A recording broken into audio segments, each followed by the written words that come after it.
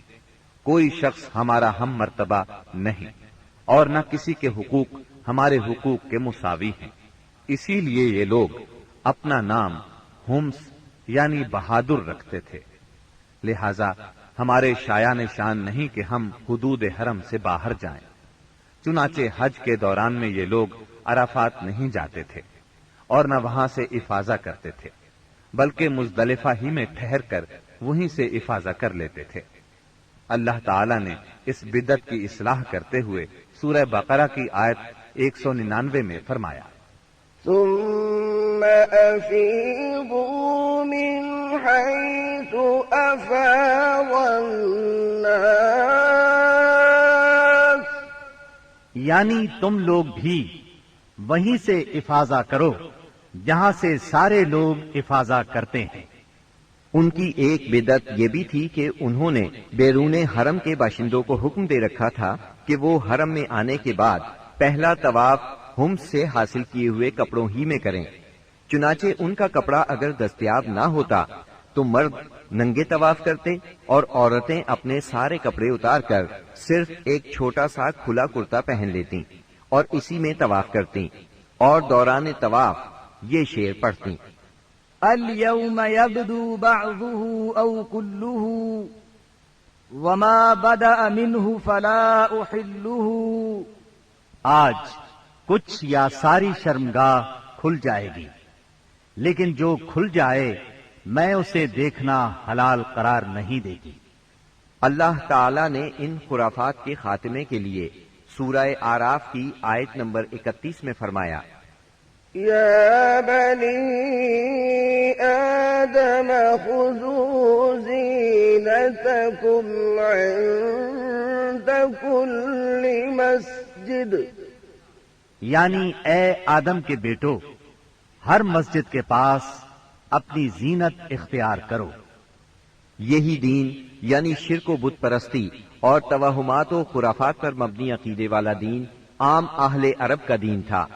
اس کے علاوہ جزیرت العرب کے مختلف اطراف میں یہودیت، مسیحیت، مجوسیت اور سابعیت نے بھی قدم جما لیے تھے۔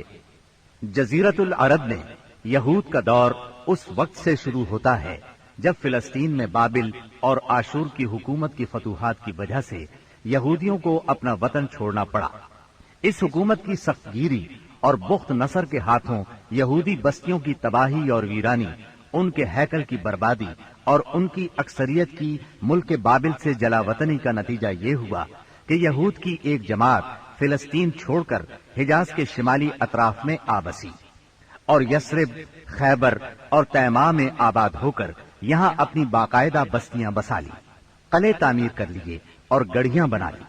وطن چھوڑ کر آنے والے ان یہود کے ذریعے عرب باشندوں میں کسی قدر یہودی مذہب کا بھی رواج ہوا اور اسلام کے ظہور سے پہلے اس کو بھی ایک اچھی بھلی حیثیت حاصل ہو گئی۔ اسلام کے ظہور کے وقت مشہور یہودی قبائل یہ تھے: خیبر، نذیر، مستلق، قریظہ اور قینقاع۔ جہاں تک عیسائی مذہب کا تعلق ہے، بلاد عرب میں اس کی آمد حبشی اور رومی قبضہ گیروں اور فاتحین کے ذریعے ہوئی۔ یمن پر حبشیوں کا قبضہ پہلی بار 340 عیسوی میں ہوا اور 378 عیسوی تک برقرار رہا۔ اس دوران یمن میں مسیحی مشن کام کرتا رہا۔ قریباً اسی زمانے میں ایک متقی اور پرہیزگار شخص فیمیون نجران پہنچا اور وہاں کے باشندوں میں عیسائی مذہب کی تبلیغ کی۔ نجران کے لوگوں کو اس کے دین میں کچھ ایسی سچی علامات نظر آئیں کہ وہ عیسائی ہو گئے۔ جہاں تک مجوسی مذہب کا تعلق ہے تو اسے زیادہ تر اہل فارس کے ہمسایہ عربوں میں فروغ حاصل ہوا، مثلا عراق، عرب، بحرین، ہجر اور خلیج عربی کے ساحلی علاقے۔ ان کے علاوہ یمن پر فارسی قبضے کے دوران میں وہاں بھی اکا دکا افراد نے مجوسیت قبول کی۔ باقی رہا سعدی مذہب، تو عراق کے آثار قدیمہ کی کھدائی کے دوران جو کتبات برآمد ہوئے ان سے پتہ چلتا ہے کہ یہ ابراہیم علیہ السلام کی کلدانی قوم کا مذہب تھا۔ دور قدیم میں شام و یمن کے بہت سے باشندے بھی اسی مذہب کے پیروکار تھے۔ عرب کے باقی دینوں کے ماننے والوں کا حال مشرکین ہی جیسا تھا، کیونکہ ان کے دل یکساں تھے، عقائد ایک سے تھے اور رسم و رواج میں ہم آہنگی تھی۔ جزیرت العرب کے سیاسی اور مذہبی حالات بیان کرنے کے بعد اب وہاں کے اجتماعی، اقتصادی اور اخلاقی حالات کا خاکہ مختصراً پیش کرتے ہیں۔ عرب آبادی مختلف طبقات میں بٹی ہوئی تھی۔ ہر طبقے کے حالات ایک دوسرے سے بہت زیادہ مختلف تھے۔ چنانچہ معزز طبقے میں مرد اور عورت کا تعلق خاصا ترقی یافتہ تھا۔ عورت کو بہت کچھ خود مختاری حاصل تھی، اس کی بات مانی جاتی تھی، اس کا اس قدر احترام اور حفاظت کی جاتی کہ اس کی خاطر تلواریں سونپ لی جاتی تھی، خون ریزی ہو جاتی تھی۔ آدمی جب اپنی شجاعت اور بہادری پر بات کرنا چاہتا، اپنی تعریف کرنا چاہتا تو عموماً عورت ہی کو مخاطب کرتا۔ شجاعت اور سخاوت کی صفات کو ان کے درمیان بہت بڑا مقام حاصل تھا۔ اکثر اوقات ان میں صلح کے لیے عورت ہی بڑا کردار ادا کرتی تھی۔ وہ چاہتی تو قبائل کو صلح کے لیے جمع کر لیتی تھی اور چاہتی تو ان کے درمیان جنگ کی آگ بھڑکا دیتی۔ لیکن ان تمام باتوں کے باوجود خاندان کا سربراہ مرد ہی کو مانا جاتا تھا اور اس کی بات فیصلہ کن ہوتی تھی۔ اس طبقے میں مرد اور عورت کا تعلق عقد نکاح کے ذریعے ہوتا تھا۔ یہ نکاح عورت کے ولیوں کی نگرانی میں انجام پاتا تھا۔ عورت کو ان کی ولایت کے بغیر نکاح کا حق نہیں تھا۔ ایک طرف طبقہ اشراف یعنی معزز لوگوں کا یہ حال تھا تو دوسری طرف دوسرے طبقات میں مرد عورت کے اختلاط کی اور بھی کئی صورتیں تھیں، جنہیں بدکاری، بے حیائی، فحاشی اور زناکاری کے سوا کوئی اور نام نہیں دیا جا سکتا۔ زمانہ جاہلیت میں کسی حد کے بغیر متعدد بیویاں رکھنا ایک عام بات تھی۔ لوگ دو سگی بہنوں کو بھی بیک وقت اپنے نکاح میں رکھ لیتے تھے۔ باپ کے بیوی کو طلاق دینے کے بعد یا اس کے فوت ہونے پر بیٹا اپنی سوتیلی ماں سے بھی نکاح کر لیتا تھا۔ طلاق کا اختیار مرد کو حاصل تھا اور اس کی کوئی حد مقرر نہیں تھی۔ زناکاری تمام طبقات میں عروج پر تھی، کوئی طبقہ یا انسانوں کی کوئی قسم اس سے مستثنا نہ تھی۔ البتہ کچھ مرد اور کچھ عورتیں ایسے ضرور تھے جنہیں اپنی بڑائی کا احساس اس برائی کی کیچڑ میں لت پت ہونے سے باز رکھتا تھا۔ پھر آزاد عورتوں کا حال لونڈیوں کی نسبت اچھا تھا۔ اصل مصیبت لونڈیاں ہی تھی۔ ایسا لگتا ہے جیسے ان جاہلوں کی اکثریت اس برائی کی طرف منسوب ہونے میں کوئی آر بھی محسوس نہیں کرتی تھی۔ جاہلیت میں باپ بیٹے کا تعلق بھی مختلف نوعیت کا تھا۔ کچھ تو ایسے تھے جو کہتے تھے انما اولادنا بیننا اکبادنا تمشی علی الارض، یعنی ہماری اولاد ہمارے کلیجے ہیں جو روئے زمین پر چلتے پھرتے ہیں۔ جبکہ دوسری طرف کچھ لوگ ایسے بھی تھے جو لڑکیوں کو رسوائی اور خرچ کے خوف سے زندہ دفن کر دیتے تھے اور بچوں کو فقر و فاقے کے ڈر سے مار ڈالتے تھے۔ تاہم یہ کہنا مشکل ہے کہ یہ سنگ دلی بڑے پیمانے پر رائج تھی، کیونکہ عرب اپنے دشمنوں سے اپنی حفاظت کے لیے دوسروں کی بنسبت کہیں زیادہ اپنی اولاد کو بہتر سمجھتے تھے اور اس بات کا احساس بھی رکھتے تھے۔ مطلب یہ کہ مجموعی طور پر ان کی حالت بہت کمزور تھی، عقل سے عاری تھی اور ذلت میں گھری ہوئی تھی۔ جہالت نے ان کو اپنے گھیرے میں لیا ہوا تھا۔ خرافات کا دور دورہ تھا، لوگ جانوروں جیسی زندگی گزار رہے تھے۔ عورت بیچی اور خریدی جاتی تھی، بعض اوقات اس سے مٹی اور پتھر جیسا سلوک کیا جاتا تھا۔ قوم کے باہمی تعلقات کمزور بلکہ ٹوٹے ہوئے تھے۔ رہ گئیں حکومتیں تو ان کو صرف اپنا خزانہ بھرنے سے غرض تھی یا مخالفوں پر فوج کشی کرنے کی فکر۔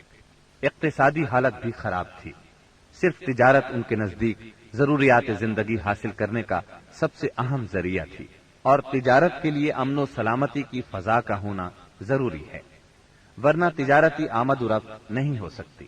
جبکہ ان کا حال یہ تھا کہ سوائے حرمت والے مہینوں کے امن اور سلامتی کا کہیں وجود نہ تھا۔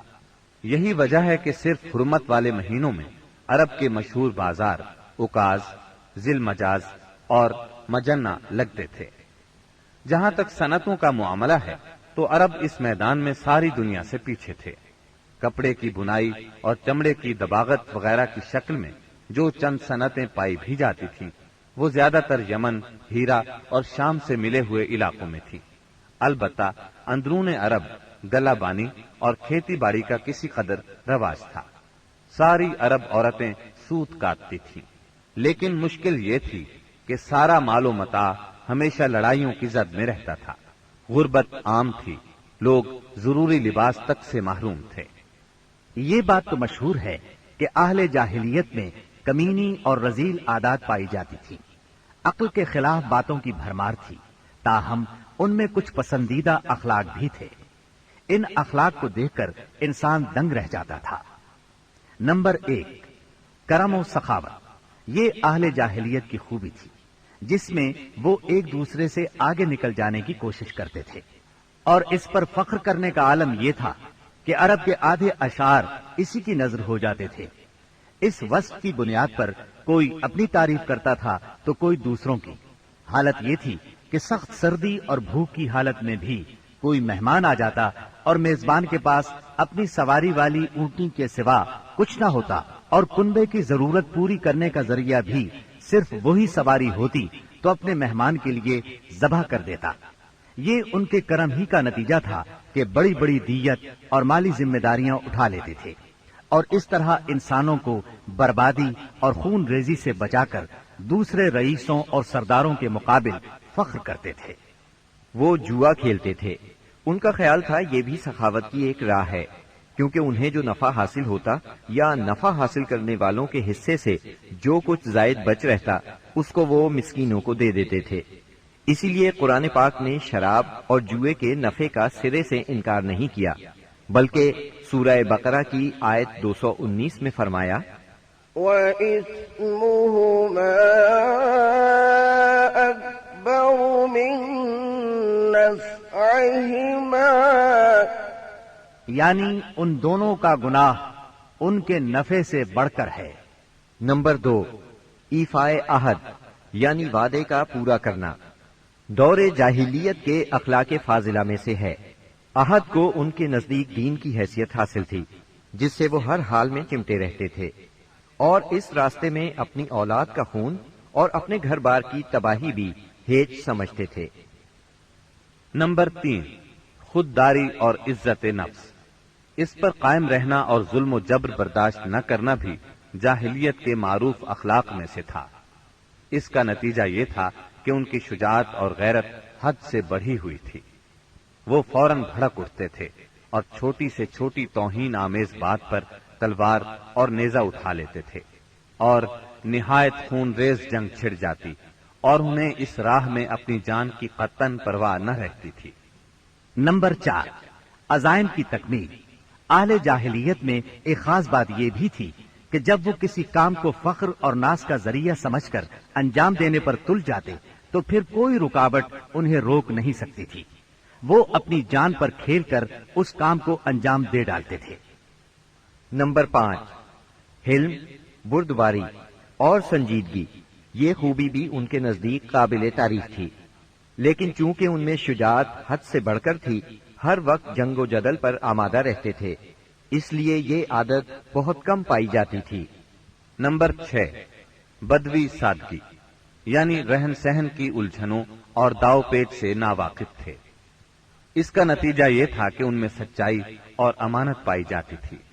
دھوکہ دہی، بد عہدی سے دور تھے اور نفرت کرتے تھے۔ ہم سمجھتے ہیں کہ جزیرت العرب کو ساری دنیا سے جو جغرافیائی نسبت حاصل تھی، اس کے علاوہ یہی وہ قیمتی اخلاق تھے جن کی وجہ سے اہل عرب کو بنی نوع انسان کی قیادت اور رسالت عامہ کا بوجھ اٹھانے کے لیے منتخب کیا گیا تھا، کیونکہ یہ اخلاق اگرچہ بعض اوقات شر اور فساد کا سبب بن جاتے تھے اور ان کی وجہ سے المناک حادثات بھی پیش آ جاتے تھے، لیکن اپنی نوعیت کے بڑے قیمتی اخلاق تھے۔ یہ تھوڑی سی اصلاح کے بعد انسانی معاشرے کے لیے نہایت مفید بن سکتے تھے، اور یہی کام اسلام نے انجام دیا۔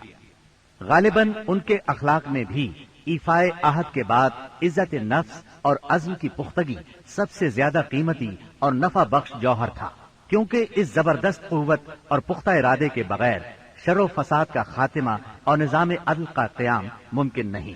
اہل جاہلیت کے کچھ اور بھی اچھے اخلاق تھے، لیکن ان سب کو بیان کیا جائے تو بات بہت طویل ہو جائے گی، لہذا انہی پر اکتفا کرتے ہوئے ہم آگے چلتے ہیں۔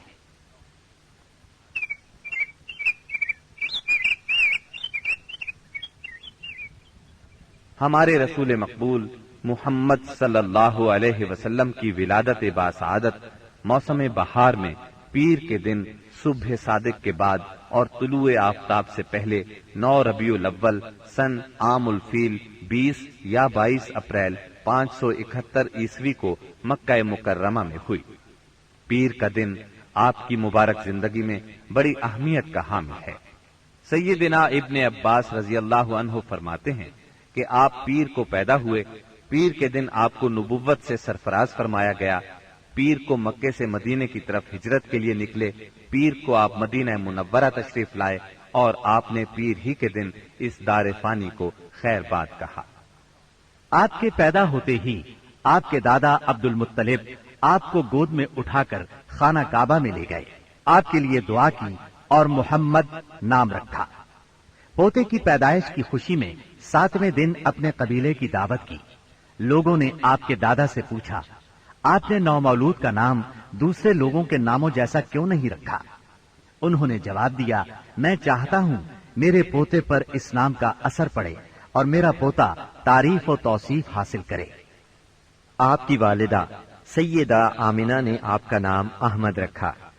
انجیل میں بطور پیشگوئی آپ کے 2 نام آئے ہیں، فارقلی اور منہمنا۔ قرآن مجید کی سورہ انبیاء آیت 107 میں اللہ تعالیٰ نے آپ کو رحمت للعالمین کہا ہے۔ وَمَا أَرْسَلْنَاكَ إِلَّا رَحْمَةً لِلْعَالَمِينَ۔ ہم نے آپ کو تمام جہانوں کے لیے رحمت بنا کر بھیجا ہے۔